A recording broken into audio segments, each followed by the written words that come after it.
Here we go. 3, 2, 1. Welcome, folks. This is Eric Huckabay coming to you from Improving. We are doing that thing again where I broadcast out into the void and you type back your answers to my friend Justin and I, and we'll answer your questions as we go. Today, I'm going to be talking about problems that you probably shouldn't solve with code, which is not quite the same as problems that you can't solve with code. But here's what can go wrong if you are solving problems with code that you shouldn't be. You can create vastly over-engineered solutions. I've seen many cases in my career where we've made a solution to solve a problem that could much more easily be solved using process or using something other than a coded solution. You're going to face opportunity costs where you could have been spending that time on coding on doing things that are more interesting and valuable to the companies that you're working with. You're going to wind up reducing the overall return on investment that you get from that time and that money that the company has spent building that code when you do a solution that doesn't really fit the problem you're trying to solve, comes up once in a blue moon, or is otherwise something that you won't find yourself really using frequently. And finally, we find that we often, as programmers, think we're in control of more than we actually are. And one of the problems that we can come up against is that our code telling us the way reality should be doesn't always actually match reality. There's the old aviation joke about the map not being the terrain, being something you don't want to find out about when you find a mountain. So my hope is that that can motivate us to change our behaviors and make certain that the code we're writing is the best solution for the problems that we're trying to solve. So just to introduce myself a little bit, I am an occasional coder, by which I mean I do it about 40 hours a week, and I've been doing it for 25 plus years. I am a director with Improving, which means that in addition to doing coding, I also help people to manage their career path, figure out what skill sets are best for them. And I've done a little bit of academic work in programming fields as well over the years, to the point where I was able to get a master's degree and have since moved on to not use it very much. Now, in my 20+ year programming career, I have reinvented the wheel so many times that it's not even funny. So this is not the bio where I brag to you about how brilliant I am to have never had any of these problems or never have written code that I shouldn't have.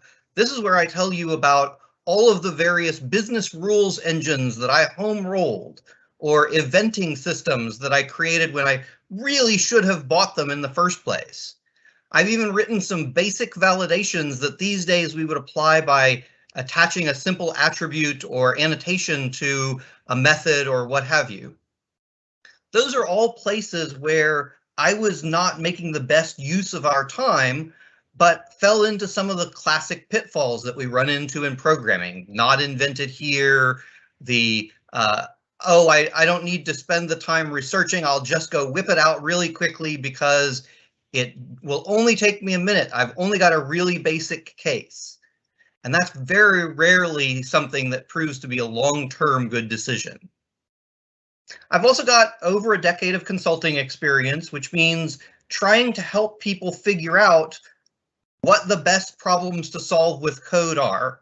And the funny thing is that it's often true for us consultants that we find all of the great places for code to solve the problems for our clients, and then we don't build code solutions of our own because the classic example of the cobbler's son having no shoes, we're too busy trying to figure out the best opportunity to be billable in creating code that we miss some of those efficiencies.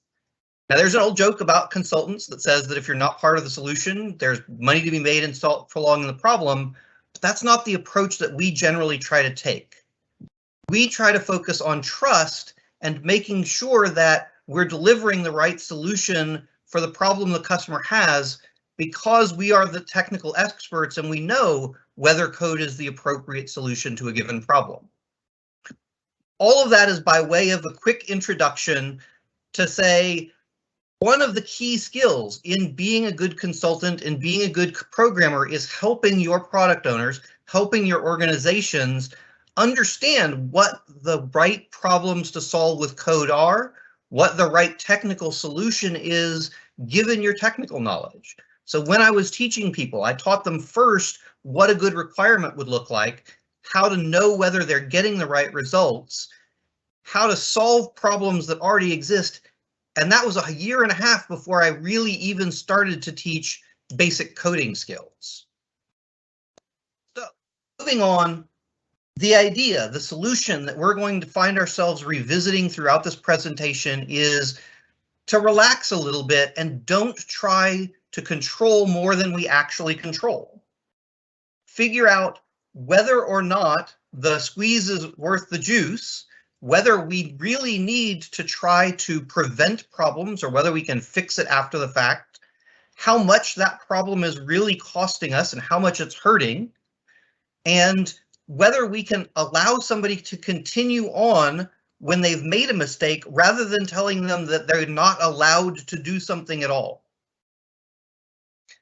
There are a bunch of cases that this applies to, and I think we'll be revisiting these 3 core topics as we go through the entirety of the presentation. So don't try to control and cling to a solution. Don't try to control for every possible contingency. Figure out if you can fix the problem rather than try to prevent it. Determine whether or not the answer to the user should be that they shouldn't do something, as opposed to whether they can't do something. One of the challenges that we sometimes come across as programmers is that we tend to think we are more in control than we are. And the problem is that the people that we work with who are non-technical tend to have a little bit of skepticism of technology. And one of the reasons that they've learned that skepticism is because when we try to argue with reality, it makes us look incompetent. One of the key formulas to building trust with people is both that they believe that your intentions were good and that you are competent to deliver those results.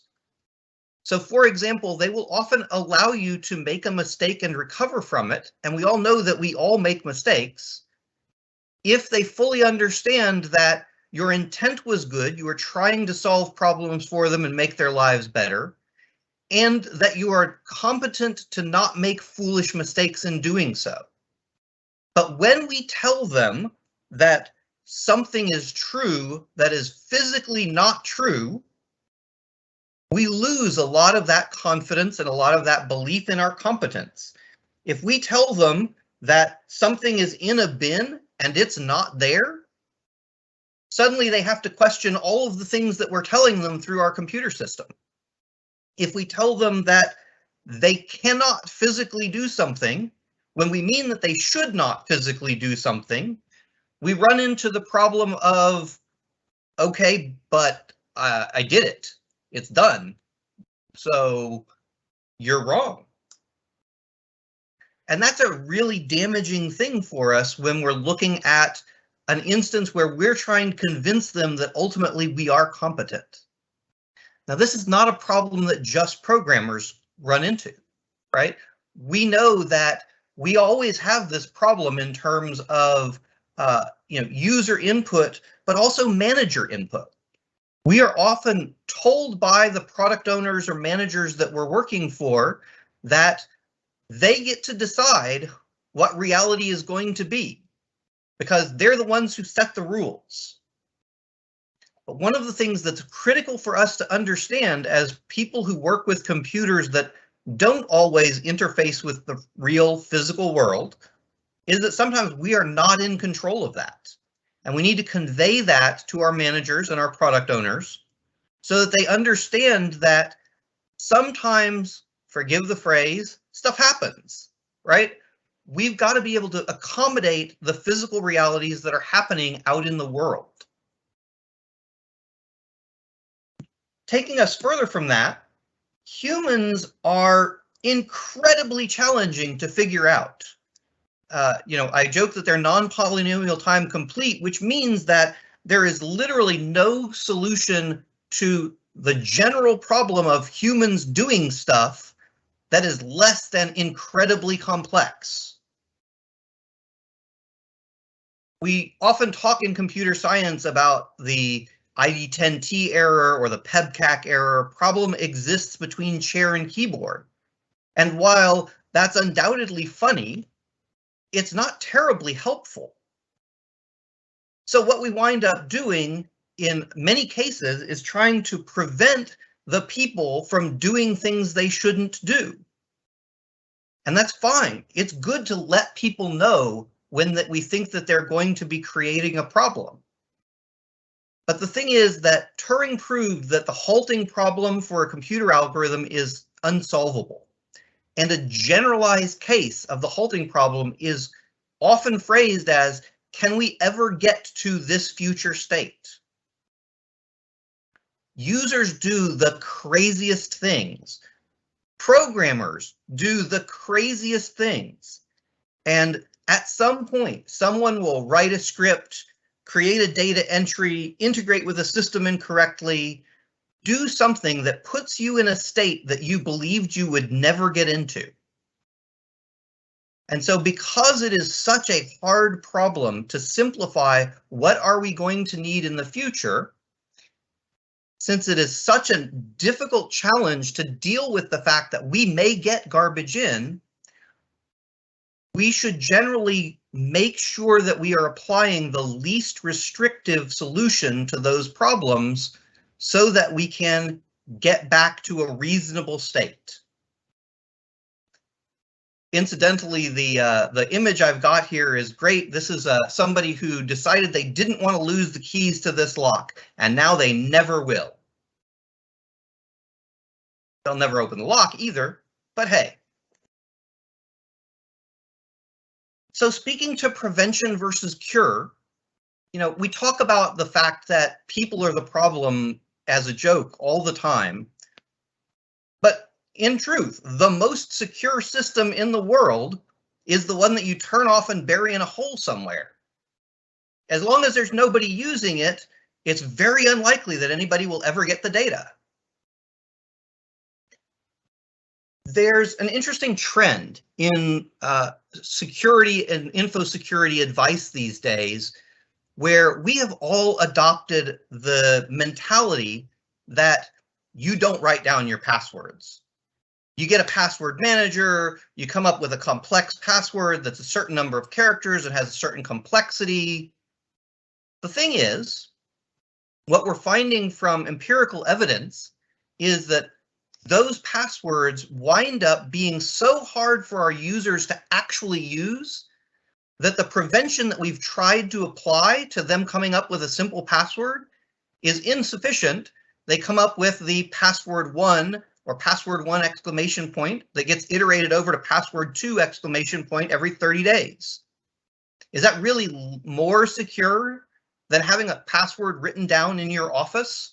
If somebody has broken into your locked desk to go into your list of passwords, you may have other problems than the fact that somebody has just gotten your password. The trend is becoming that it's not so terrible to write down your passwords if you have users that are not sophisticated enough to use a password manager. If you have users who are not going to leave it out in the open, if you have users that are going to understand that that password is something valuable. Because password 1 is something that gets entered when somebody doesn't believe that that password is valuable.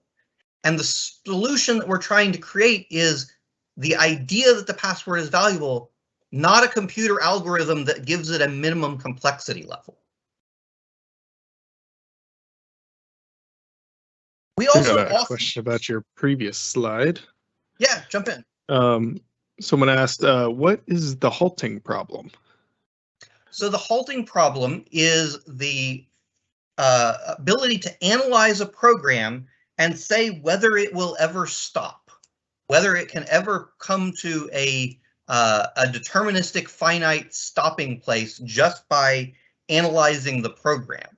And the problem is that, as Turing proved, for most general problem-solving frameworks or tools, for all Turing machines, which is all computers, it is not possible to predict that.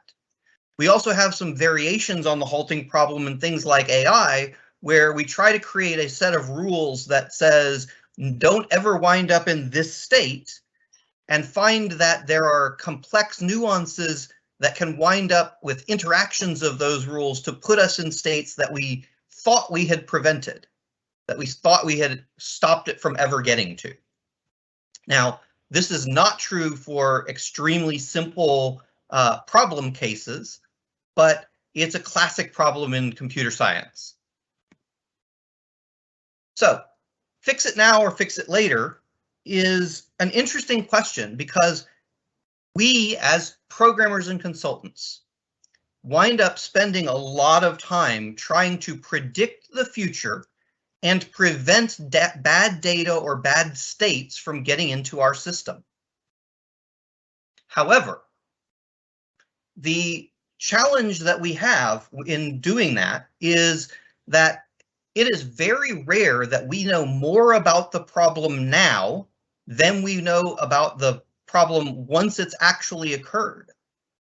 And that makes it less simple to write that solution, because we have to write a generic or generalized solution rather than just solving the specific problem that comes up. Not only that, but we wind up with the potential for wasted effort if the problem never does come up. So, are there problems that we should fix now? Yes, absolutely. There are some specific cases of problems where the data problem will get worse and worse as time goes on if we don't prevent it. But preventing typos when we're using a strong ID-based system where changing a name, preventing duplicates in a system where we need to go search through the entire database and any other related database for that identifier to determine if it's a duplicate, when later we could just change it and all of the IDs would stay internally consistent. Well, we're generally going to find that that's a problem that's just easier, or at least just as easy, to fix later when we know the specifics of the problem than it is to fix ahead of time. Now, this is even more true as we get into highly complex systems that require distributed systems and complex systems. So, for example, one of the classic validation problems is the one we just talked about. Just prevent the duplicates. Don't let somebody have the exact same name. Don't let the company have the exact same name. Don't let the project have the exact same name, etc. The problem is that in a distributed system and in a real-time system where things can be changing and high volumes of data are being processed, how hard is it to find out if there's a duplicate? You have to go through and lock the system for every record in the database to make sure that that duplicate doesn't come in at the exact same time. You've got to go through every node of the distributed system to make sure that that duplicate is not just living on a different node, is not just in a state of eventual consistency. And so you create a bottleneck in your system that vastly increases the complexity of the system just to do this simple operation. Now, how bad is it? What happens if we duplicate that name? Maybe it creates confusion. Maybe it's something that we want to clean up. Is that something that's easy to identify and clean up on a non-real-time basis, where we're not having to do it at the moment that they're entering data? Could we create a report that tells us what all the duplicates are in case they come up? Could we just go back and edit that name whenever we notice that, hey, these two things are called the same thing and there was some confusion. How much money is that likely to cause us, right? It's bad if we write the check to the wrong company, admittedly. But hopefully you're working with people who are reasonably competent, reasonably intelligent people who can find out about those problems and solve them before we start writing checks to people who notice that they're writing a check to the company that's in the wrong state or what have you. And you can give them warning. You can warn them ahead of time that these are things that are problems that we might want to clean up and fix.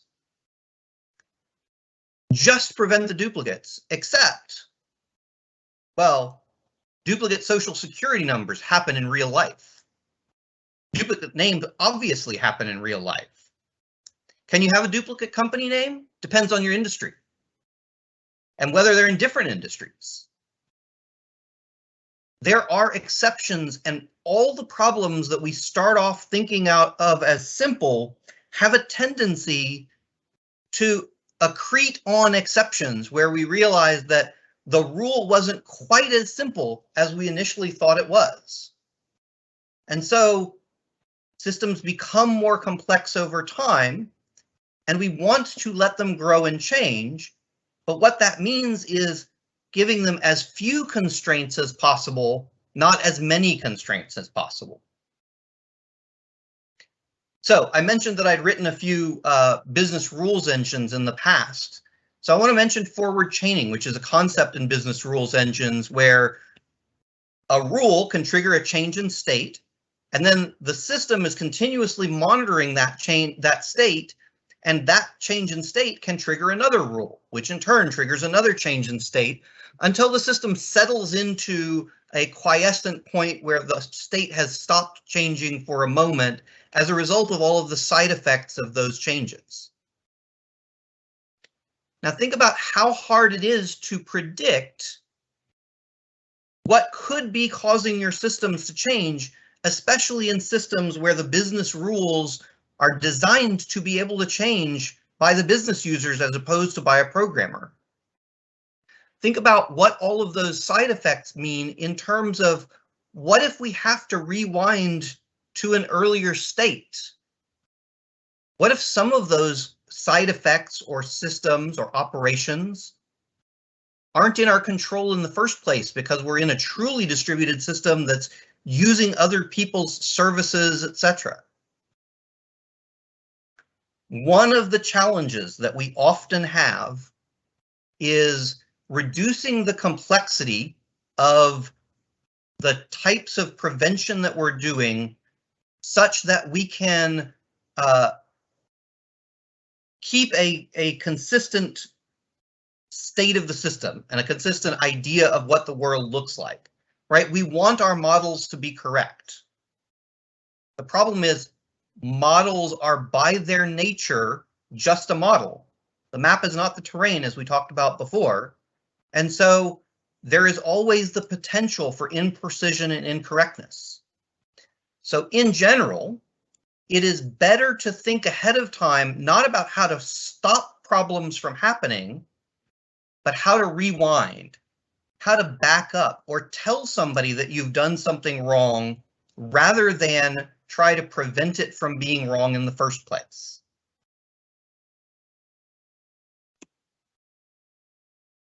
So we talked about reality, right? If I tell you that you can't do that and I did it, what do? We all know about Murphy's Law and the fact that systems wind up in states that we don't expect them to. So what are we compensating for here? What are we trying to prevent? And could we have done it with a compensating transaction? An operation on the system that is designed to fix the state of whatever it is that has gone wrong. Rather than spend that time trying to prevent bad data, garbage in, garbage out, what if we create a system where we have intentional operations for fixing things? Those things can then be used by us if we need to repair our database and keep it internally consistent. They can be used by our tests. They can be used by our operations department through a private API that we don't expose to everybody. In fact, one of the better programming practices, you'll find it, Uncle Bob talks about it in a variety of places, is separating decisions from actions. Because the decisions will continue to build up a set of exceptions around them, because actions may be needed in other contexts than they were originally designed, such as that API that the ops team is allowed to use, such as those administrative tools, such as those bug repair tools. If we can create actions in code that are separate from the decisions of when to trigger those actions, we gain a great deal of flexibility and reuse. And we also gain the ability to move those decisions to being something that is more business meaningful rather than a set of if with A and B or C, when not D kind of statements, right? We can label them as something useful and then capture the meaning of what was this decision supposed to be? Is this valid for this type of processing, etc. So I did it. Reality says I took a case that you said should go on shelf number 5 in aisle 2, and I accidentally put it on shelf number 5 in aisle 1. Now our program says that it's in aisle 2. Reality says that it's in aisle 1. It's a very common use case to have to fix this. So let's think about that as we're building the system and not create a system where the user can't input that crate is really on aisle 1, right? Distinguish between should, what we wanted them to do, and what they actually did, right? If they scan that barcode in the wrong place, yes, we should absolutely warn the user, tell them, hey, you're doing something different than what we thought you should do, right? But we shouldn't refuse to accept the user's input because we know best. What if that shelf collapsed? What if there was a spill in front of the shelf and it wasn't safe for them to go to that shelf right now? What if they made a simple error but don't have time to fix it right now? Sure, we want to stop the downstream dependencies that say that, we're going to send somebody to pick up that crate from aisle 2 when it's really on aisle 1 until we figure out where it is, right? If somebody notices that the crate is missing the first time we send them to pick it up, we don't want to keep sending them to the same shelf to pick it up. We want to be able to say, you thought this was reality, but yeah, that crate isn't there. I'll give you a classic example from web design that annoys the heck out of many users and probably you. So you go into a web form or even a Windows form and you start entering data and you spend, say 20 minutes transcribing a form that some user has mailed in with, chicken scratch handwriting. You fill in all the data for them. You hit save and the system says, nope, sorry, that's wrong. You can't save. How much does that suck? I just spent 20 minutes on this, deciphering their chicken scratch, and now you're not going to let me keep my work because they forgot to fill in a field, or they gave a birth date that was in the future instead of in the past, or what have you. I've worked on a system in the past where we made assumptions about what the data would look like, decided some fields were required, like say birth date. Now this was a medical system, and it turned out that at some point we needed to be able to enter people who hadn't been born yet. Infant children in their mother's womb. Those people legitimately didn't have birth dates. So what were they supposed to do? A future predicted birth date? Put in garbage data? I thought that the whole point of these validations was to prevent garbage data. And that's why we want to talk to our product owners about how much can we relax these restrictions? What do we need this for? Because it's probably important in certain business scenarios to know somebody's age, and birth date is a really convenient way to get that.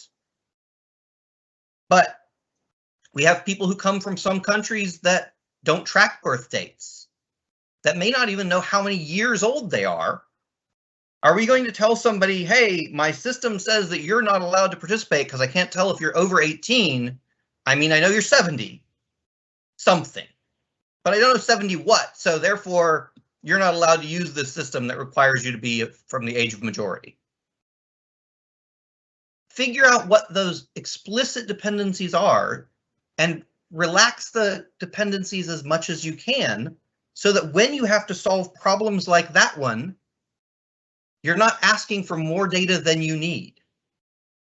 By the way, that's the interface segregation principle in action.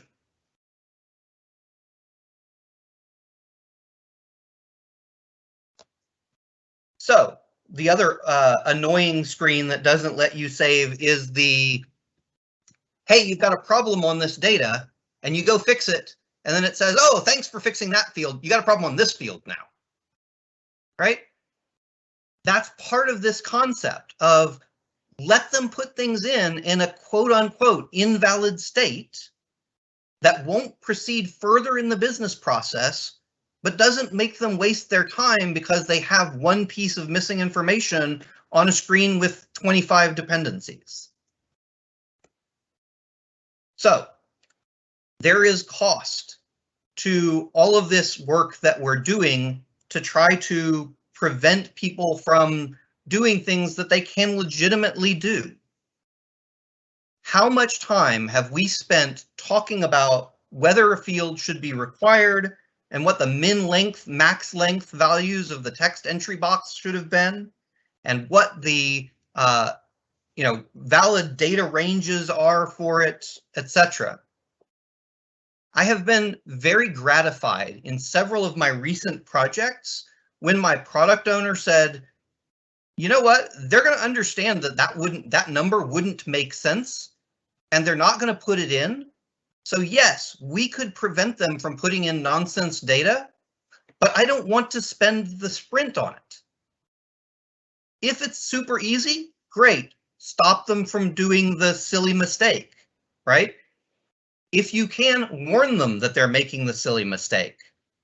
But do typos really have that big an impact on our business that we are willing to spend tens to hundreds of thousands of dollars in a software project, preventing typos, preventing, passwords that are 70 characters and running a test case to make sure that it will accept a 70-character password and that all of our passwords have the right number of symbols in them?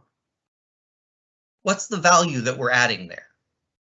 Because we could be spending that time on stuff we're good at, on stuff that we as a company know more about than just, is this a stupid mistake that a person might make because they fat-fingered something, or even because they decided to, be the QA tester and, order, ABC number of beers. I, as a consultant, have seen many times where, because people think this is their only chance to get the computer program written, they try to throw in the kitchen sink of all the things that could go wrong. And they approach it from that perspective of, what are all the things that could go wrong? Let's write code to prevent all of those things. Can you see how that would be wasteful? If you've had a system that has not had a problem in the last 5 years, the chance of it having that problem again is pretty low. So unless it's an incredibly hard problem to fix once you get into it, probably not worth spending the time to prevent that problem from happening again. We've got the saying that, we're always fighting the last war, or preparing to fight the last war.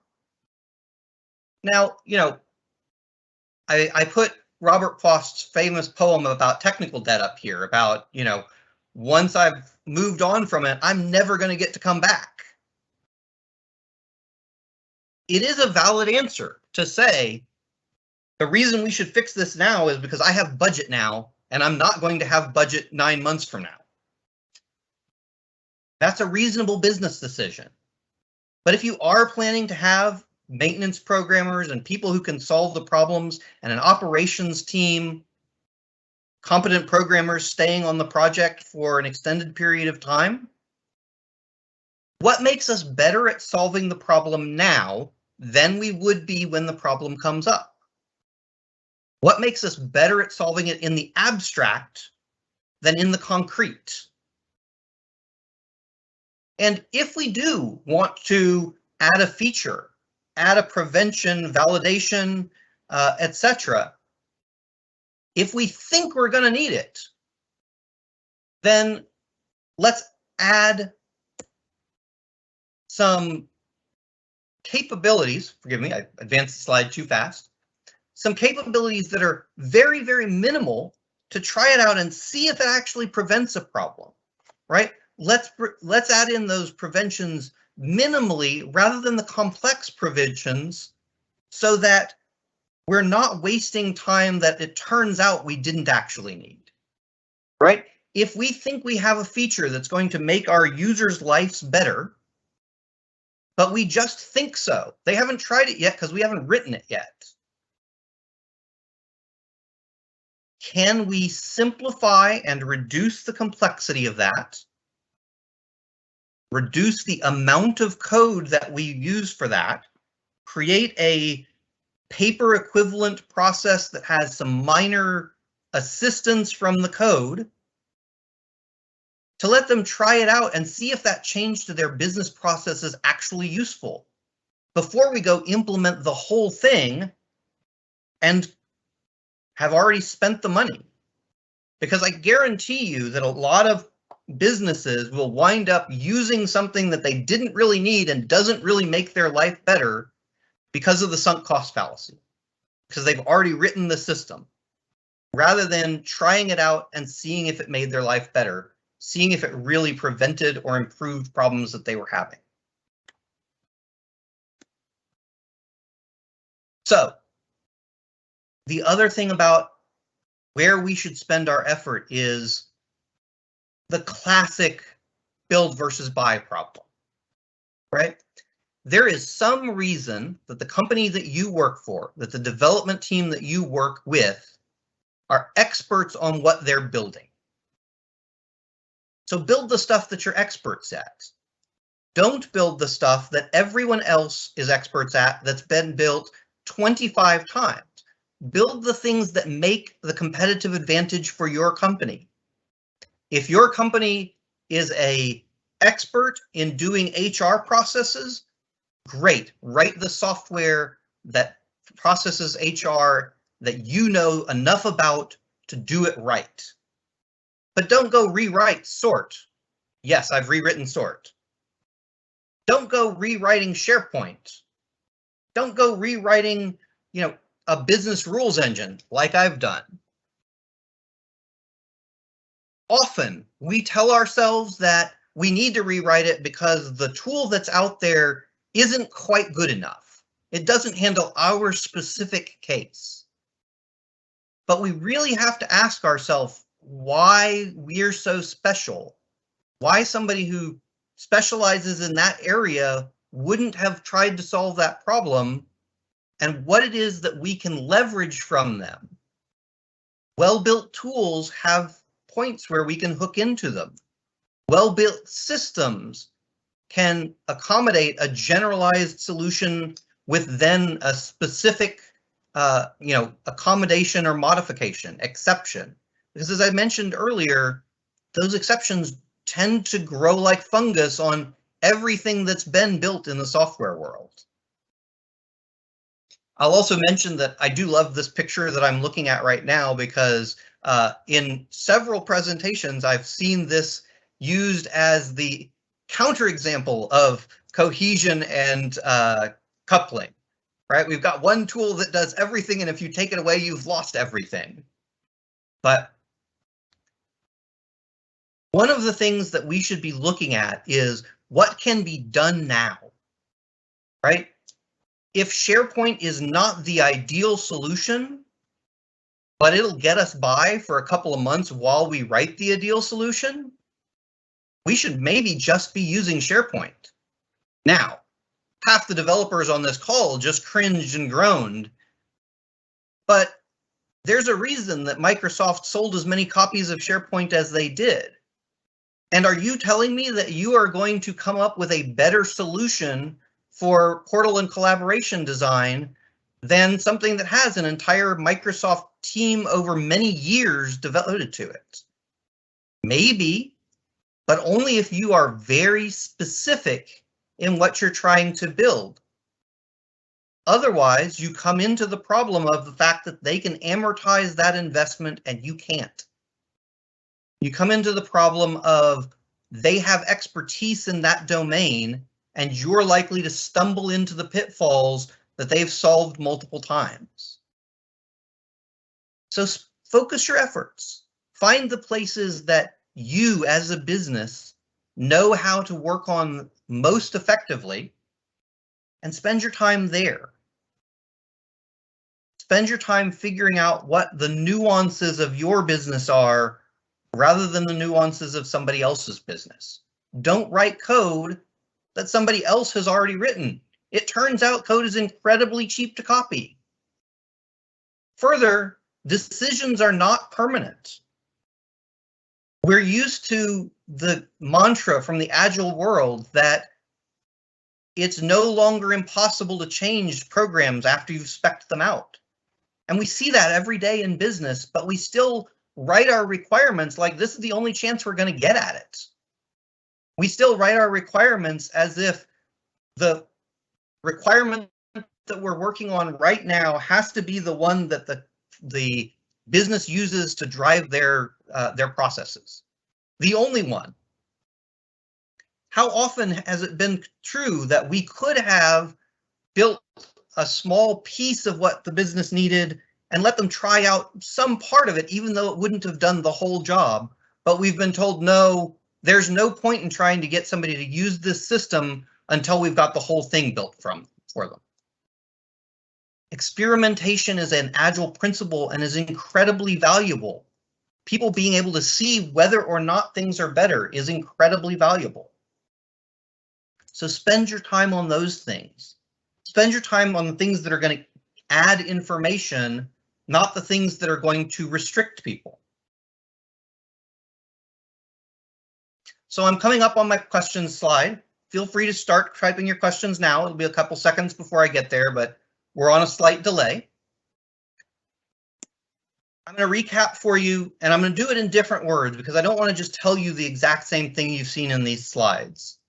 And then we're going to try to extend this a little bit, and then I'll have time for your questions. So the recap is basically this. Don't try to control the things that you're not actually in control of. And the future is a really good example of that.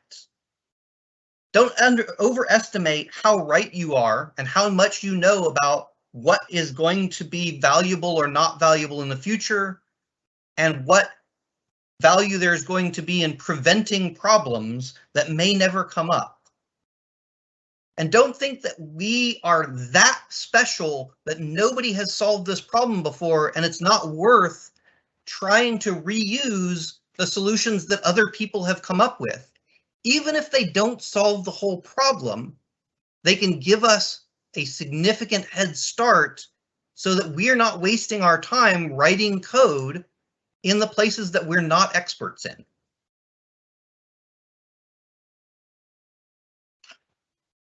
We, as an industry, have a significant problem with not invented here.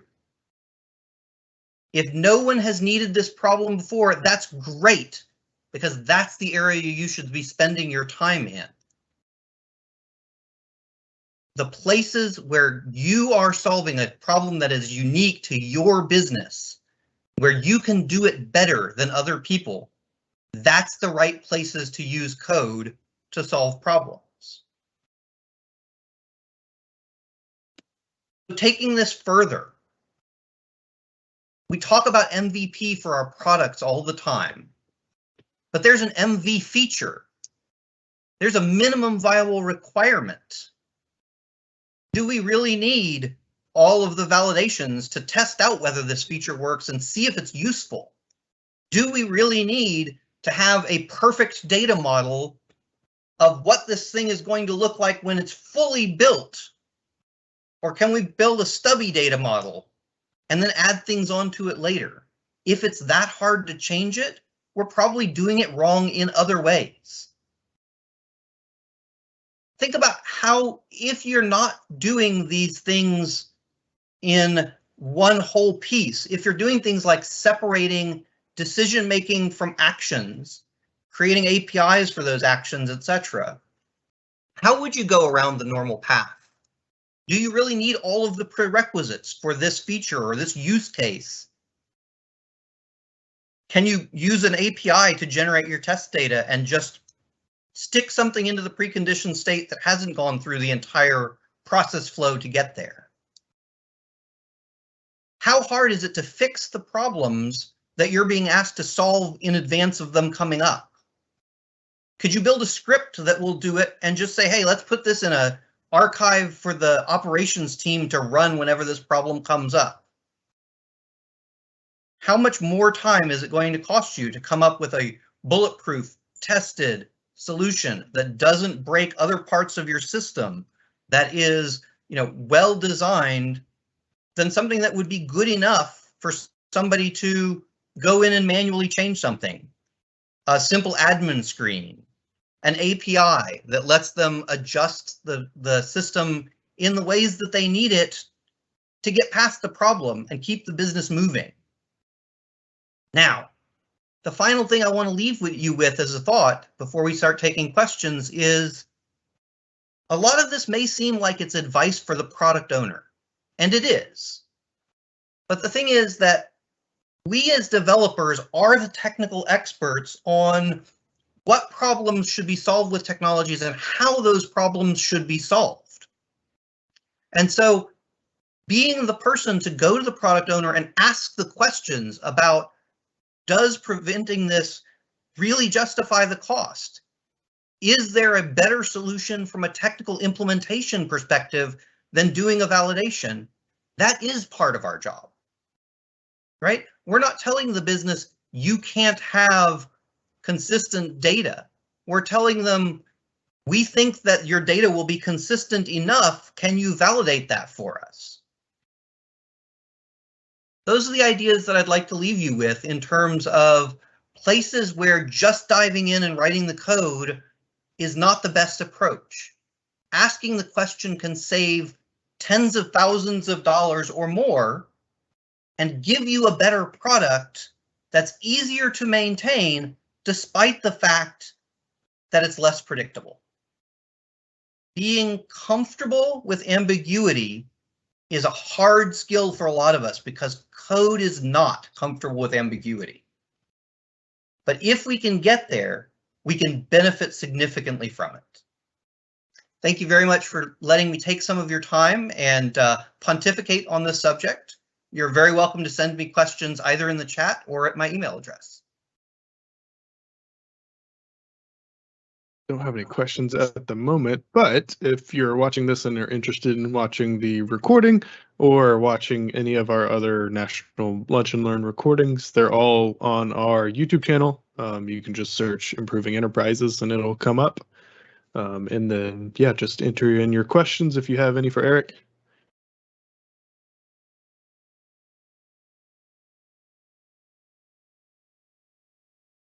I think this is indicative of massive agreement or massive disagreement, one or the other.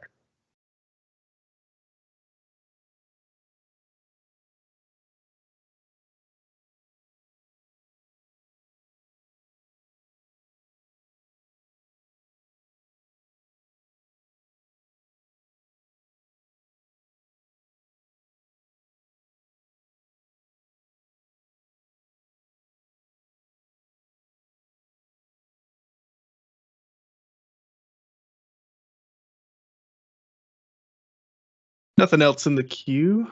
Oh, wait, there we go. One more. One of the challenges with the prevent versus cure argument is scalability. If you choose the cure route for 100, oh, that only happens once per month, you find yourself applying 100 cures every month. This accumulation slowly drags down a team's capability.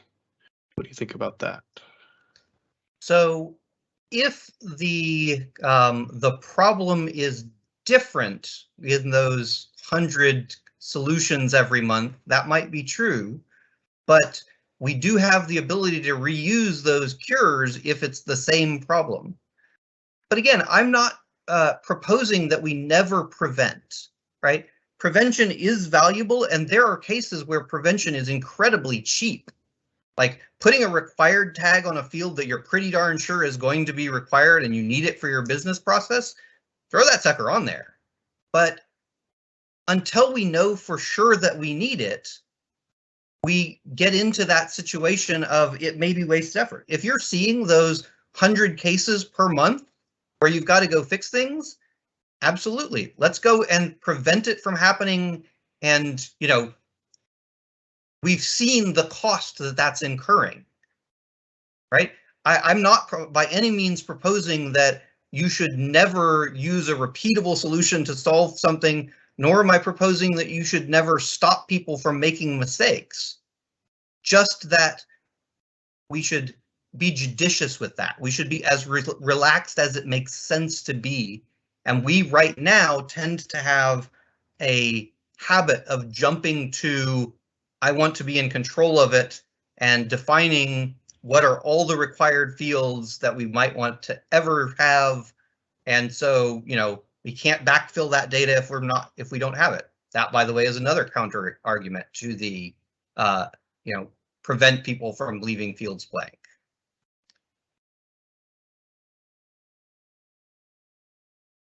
Did that answer the question to your satisfaction?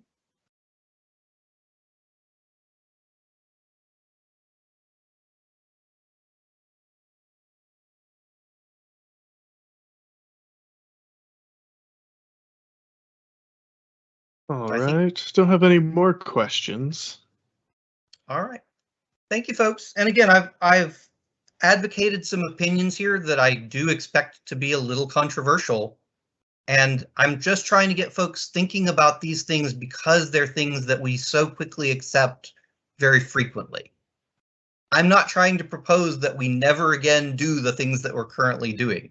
Just ask if it makes sense.